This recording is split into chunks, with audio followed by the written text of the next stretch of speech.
Hey everybody, welcome to another Joe Tips video. I'm Joanne Rogers, a Stampin' Up! Demonstrator in Central Alberta, Canada, and I've been designing with you in mind since 1999. Today I have another Joe Tips video for you on how to make a shamrock out of paper punches. So if you think you don't have anything to make a St. Patty's Day card, let's take another look at your punches. Here's everything I need to make my shamrock. I have a 1.5-inch circle punch, I have a dog builder punch, I have some liquid glue, and I have a piece of sparkle glimmer paper that I have colored Call Me Clover. And I have a video on how you can do that too, so check that out if you don't know how. And I also have my silicone craft sheet that I'm going to work on. So I'm just going to pull in a piece of Whisper White circle, and it is 1.5 inch, and I'm just going to put my shamrock right onto that.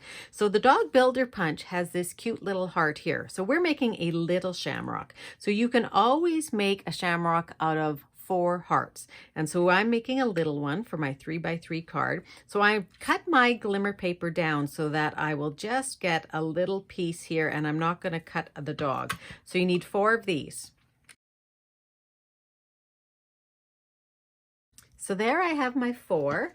Now what I'm going to do is I'm going to take my glimmer paper and I'm just going to put it into my circle, and I am just going to create a little stem. And I want my stem to be wider at the bottom than it is at the top. So I am just going to cut that. And if you have a smaller circle punch, that will also work. Once you have all of your pieces, you're going to take, I'm also going to use my Take Your Pick tool. You're going to use your liquid glue and give yourself a little bit of liquid glue on the bottom. I like liquid glue because I may need to move this heart around a little bit. If you have a pair of tweezers, that might come in handy too. So I'm just going to pick up a little bit of glue and I'm going to place my first heart down. It doesn't really matter where I'm going to place my first one. The second one though, what you want to do is you want to butt it right up against there. Okay, so right against so that the sides are touching. Third one, you're just going to keep going around the shape. Okay, and you want it to be right up against this first one. Right across from the first one, because we're trying to create a fairly equidistant, is that a word? Equilateral shape. So here's my last one. It's going to be right across from that guy.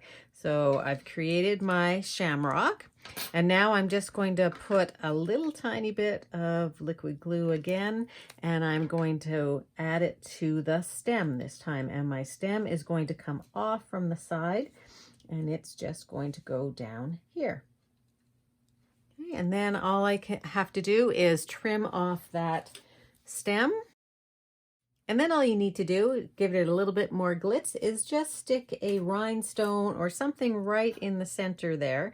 And I would probably use a little bit of glue here again. And you need a something that's going to be big enough to fit right over top of that hole, those holes. Okay, so there we go. I'm going to let that just sit there. And there you have your shamrock. If you have a burning paper crafting question that you would like to have answered, drop me a line at joe@designwithjoe.ca. And if you're not yet on my email list, head on over to www.designwithjoe.ca and get yourself signed up. I send weekly emails full of tips and tricks, Q&A, all kinds of different ideas, tutorials, and whatever is going on in the paper crafting world. So thanks very much for joining me, and I hope you have a great paper crafting day. Bye-bye.